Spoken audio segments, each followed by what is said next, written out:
पढ़ेगा इंडिया तभी बढ़ेगा इंडिया के मिशन के साथ आज के टॉपिक पे आप सभी का बहुत बहुत स्वागत है। जैसा कि आप सभी देख पा रहे हैं, आज हम करने वाले हैं चैलेंजेस ऑफ नेशनल बिल्डिंग।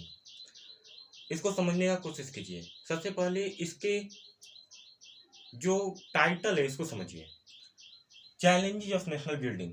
तो बिल्डिंग कहने का मतलब होता है किसी चीज को बनाना, और यहाँ पे नेशन शब्द दिया गया है। तो इसका मतलब क्या है? हम अपने देश को बनाने की बात कर रहे थे क्या ईंटों से, पत्थरों से? नहीं जी। आज हम जिस जगह पे रह रहे हैं, एक सेकेंड आप एक पल के लिए सोचिए, जब घर और मकान बन जाता है तो उसके बाद नहीं पता चलता है कि वहां पे पहले किस तरह की जमीन हुआ करती थी। यानी वहां पे पेड़ हुआ करता था, कटीली झाड़ियां हुआ करती थी, कोई कूड़ा फेंकने का जगह हुआ करता था। मतलब आप पहले नहीं बता सकते, आप बन जाने के बाद नहीं बता सकते। आप पहले देखते होंगे, अगर आप उस जगह के बारे में अच्छे से अवेयर होंगे तब आप जानते होंगे। वैसे ही आज चूंकि हमारा जो देश है, जो हमारा घर, जो देश है, ये बन चुका है। लेकिन एक दौर था जब ये इस तरीके का नहीं हुआ करता था। ये कैसा हुआ करता था, इसको जानने के लिए इस चैप्टर को पढ़ना जरूरी है। और चलिए अब हम पढ़ते हैं। सबसे पहले समझिए, ये आपका भारत का नक्शा है। ये आपका भारत का नक्शा है, जिसे आप आमतौर पर देखते रहते हैं। और आज के संदर्भ में अगर हम बात करें तो ये 28 स्टेट्स और 9 यूनियन टेरिटरीज, केंद्र शासित प्रदेशों से मिलकर के बना हुआ है।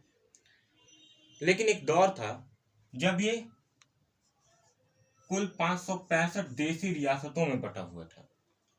देशी रियासत क्या था समझिए। ये जो ब्रिटिशर्स थे ये बहुत चालाक थे।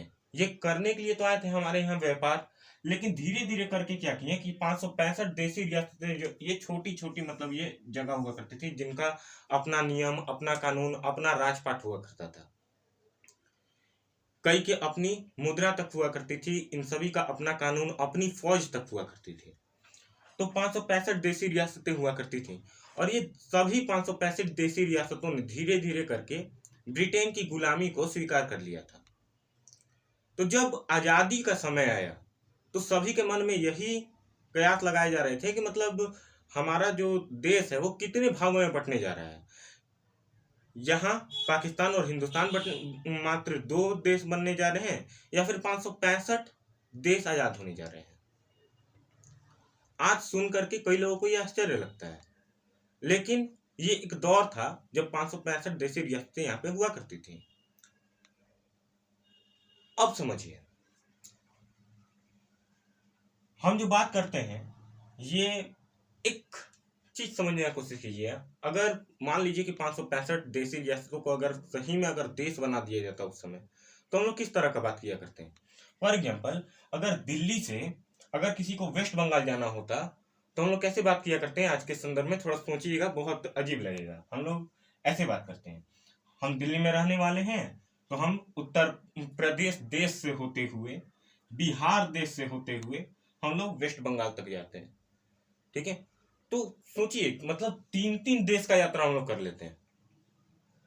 अब समझ में आ रही है बात, कितना ज्यादा ये चैलेंजिंग हो जाता है हम लोग के लिए। आज अगर किसी एक देश से दूसरे देश में जाना हो तो वीजा पासपोर्ट के लिए महीनों तक कतार में लगना पड़ जाता है, कितने बार चक्कर लगाने पड़ते हैं। आप सोचिए अगर उस तरह का स्थिति रहता तो आज हमारा क्या होता। खैर, आगे बढ़ते हैं। चैलेंजेस ऑफ नेशनल बिल्डिंग, जैसे सबसे पहले इसके संदर्भ को समझिए। जब 14-15 अगस्त का बात आता है, क्योंकि 14 तारीख के रात के बाद हम लोग जैसे मानते हैं कि 12 बजे से के बाद हमारा ये 15 तारीख स्टार्ट हो जाता है। तो 14-15 तारीख के मध्य रात को कॉन्स्टिट्यूशन असेंबली बैठी हुई थी। कॉन्स्टिट्यूशन में किस तरह के प्रावधान होंगे, क्या थे, इसका विचार विमर्श चल रहा था। और इसी को लेकर के हमारे जो पहले प्रधानमंत्री थे, उनके द्वारा ये जो संबोधन था वो दिया जा रहा था। इसमें बात की जा रही थी कि किस तरीके से हमारा जो संविधान है वो कार्य करेगा। हमारा समाज किस तरह का होगा, हमारा नियम कैसे होगा। और ये चीजें आज जितनी सुनने में आसान लग रही हैं, वो उस समय में उतनी ही ज्यादा जटिल हुआ करती थी। आप एक पल के लिए कभी भी देख लीजिएगा, आपके जीवन में भी बड़ा से बड़ा जो मुद्दा आएगा ना, एक समय के लिए आपको वो बहुत ज्यादा क्रिटिकल पॉइंट लगेगा, लेकिन जब आप उससे निकल जाते हैं तो वो आपके लिए मजाक का विषय बन जाता है। वैसे ही आज भले ही हम इसे इग्नोर कर देते हैं, लेकिन उस समय के लिए बहुत जटिल चीजें थी। अब हमारा जो देश था, जिस जगह पे खड़ा था, वहां से बहुत सारे चैलेंजेस शुरू होते थे। देखिए, चैलेंजेस कम नहीं होते हैं। आप एक ही चीज समझिए ना, अगर एक घर में अगर छोटा मोटा अगर कुछ वाद विवाद हो जाए, अगर बंटवारा वगैरह हो जाए, तो आप समझ सकते हैं कि कितना ज्यादा टेंशन का माहौल होता है। यहाँ हम देश को बांटने की बात कर रहे थे, तो चैलेंजेस क्यों ना होते। खैर, सबसे पहले हमारे देश के सामने 3 मुख्य चुनौतियां थी।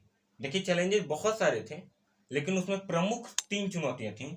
और ये 3 प्रमुख चुनौतियां ये थी: to shape nation with unity, क्योंकि आप सभी ऑलरेडी हिस्ट्री में पढ़ चुके हैं कि जो ब्रिटिशर्स थे वो सभी डिवाइड एंड रूल की नीति पे काम किया करते थे, बांटो और राज करो।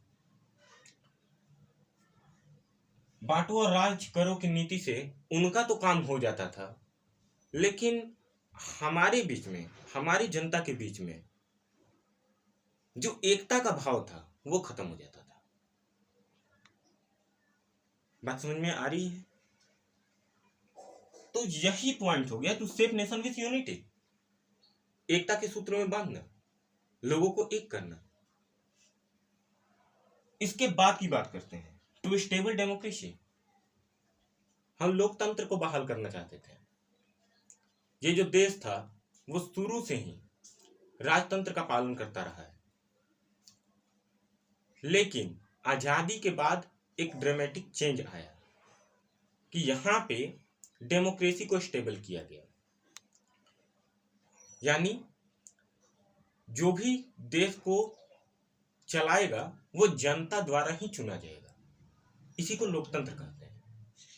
यानी जो सरकार होगी वो जनता के द्वारा चुनी जाएगी, और एक तय समय के लिए। जैसे हमारे यहाँ 5 साल के बाद सरकार को फिर से चुना जाता है, तो एक तय समय के बाद सरकार को वापस से चुना जाना, this is democracy, this is लोकतंत्र। आगे समझिए, development for all beings and every section of society.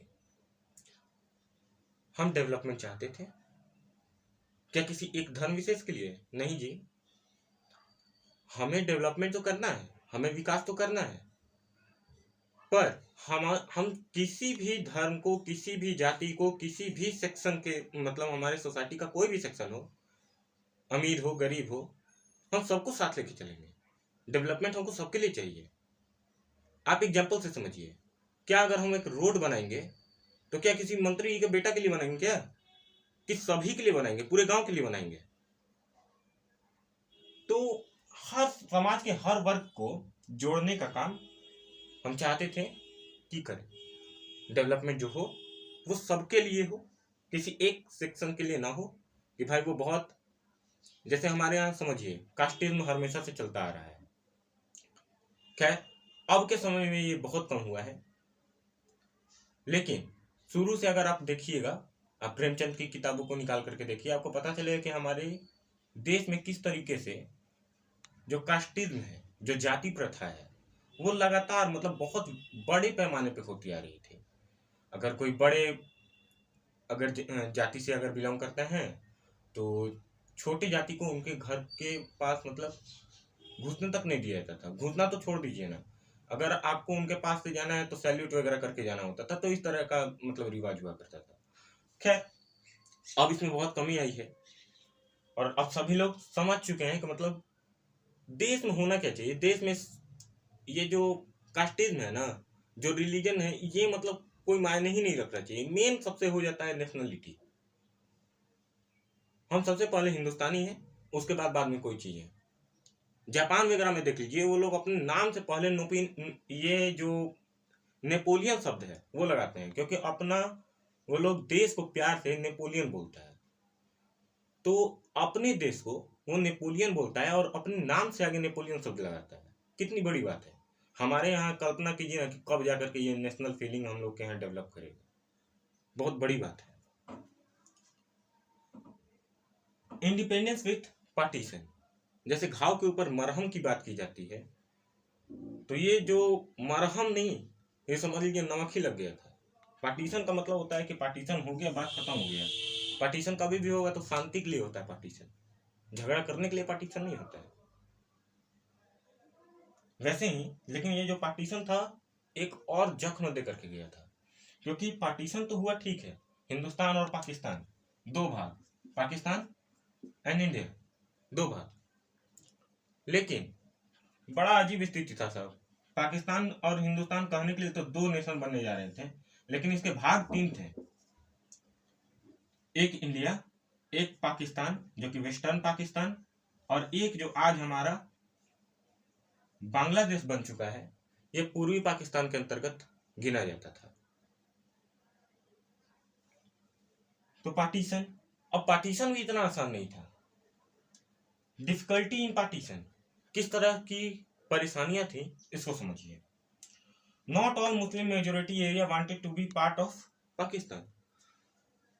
सभी जो मुस्लिम का जो संगठन भी था वो भी सब नहीं चाहता था कि पाकिस्तान में जाए। कुछ चाहता था कि हिंदुस्तान में ही हो, कुछ चाहते थे कि पाकिस्तान में चले जाएं। और इसका मुख्य जो कारण था मतलब असंतोष था। देखिए समझने की कोशिश कीजिएगा, आज़ादी के लिए दो ठो बहुत बड़ी बड़ी पार्टियां हमारे यहाँ काम करती थी। मेन दो पार्टियां थी, वो पहली पार्टी थी कांग्रेस और दूसरी पार्टी थी मुस्लिम लीग। शुरुआत में कांग्रेस जो थी वो ये कहती थी कि मतलब हमारे रक्त का कतरा कतरा बहा दीजिए, लेकिन हम देश का टुकड़ा नहीं होने देंगे। लेकिन कभी आप एक कल्पना कीजिए, अगर किसी क्लास में दो बच्चे हैं और दोनों ही मतलब सामान्य योग्यता रखते हैं, दोनों ही हमेशा से फर्स्ट आते हैं, उन दोनों के बीच में किस तरह की प्रतिस्पर्धा होती है, ठीक है, उसी तरीके से कांग्रेस और मुस्लिम लीग के बीच में प्रतिस्पर्धा होती थी, कंपटीशन हुआ करता था। और यही कंपटीशन बाद में बंटवारे का कारण बन गया। शुरुआत में कांग्रेस बोली कि नहीं, हम देश को बंटने नहीं देंगे, लेकिन बाद में दोनों ही पार्टियां मिल करके और अलग अलग देश को मांग करने लगी, एक हिंदुस्तान और एक पाकिस्तान। मुस्लिम लीग का शुरुआत से ही कहना था टू नेशन थ्योरी के बेस पे, वो चाहती थी कि मतलब दो राष्ट्र बन जाए। उनका मानना था कि जो हिंदू हैं और जो मुस्लिम हैं कभी भी शांति से एक साथ नहीं रह सकते। लेकिन आज के संदर्भ में देख लीजिए ये कितना गलत है। हम लोग तो बहुत प्रेम प्यार से रखते हैं। हमारा हिंदुस्तान में देख लीजिए, पाकिस्तान से कम मुस्लिम नहीं होंगे हमारे यहाँ। और मुस्लिम ही क्यों, हिंदू हैं, मुस्लिम हैं, सिख हैं, ईसाई हैं, दुनिया का जितना भी धर्म होगा सब तो हमारे यहाँ है। और सब तो बहुत ही अच्छे से मौका दिया जाता है, हर फील्ड में मौका दिया जाता है। आप देख लीजिए, सबसे वीक सोसाइटी का भी अगर कोई पर्सन होगा, अगर जातिगत तौर पे अगर हम बात करें, उसको भी अगर आप देखिएगा ना, तो आज के डेट में वो डीएम IAS पता नहीं क्या क्या बना हुआ है। यही तो हमारे लोकतंत्र की खूबी है। खैर आगे बढ़ते हैं। आगे हमारा टॉपिक है कि जैसे देश तो बट गया और बंटवारे के समय किस तरह की स्थिति थी इसको समझिए।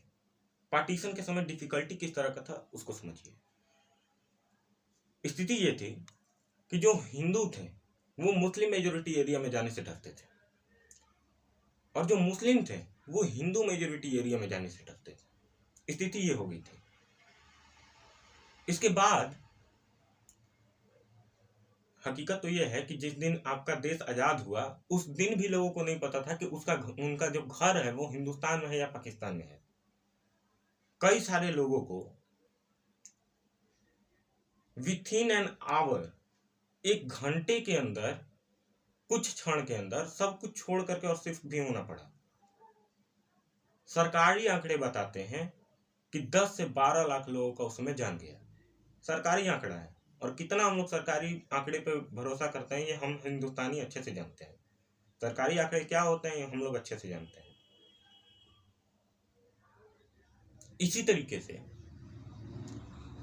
ये भी माना जाता है कि जितने भी मतलब महिलाएं थी उनके साथ बहुत गलत हुआ। उनका कितना का तो आता ही पता नहीं चला। 2 से 3 लाख महिलाओं के साथ रेप किया गया, ये सरकारी आंकड़े बताते हैं। आप एनसीईआरटी की किताबों को खोलिए, आप देखिए, उसमें आपको पता चलेगा। रामचंद्र गुहा की आप किताब को निकाल कर देखिए, आपको पता चलेगा। बिपिन चंद्रा की बुक को निकाल करके देखिए, आपको पता चलेगा। तो इस तरह की स्थितियां थी। तो यहाँ पे मैं एक पार्ट को कंप्लीट कर रहा हूँ, जल्द ही मिलेंगे अगले पार्ट में। जय हिंद।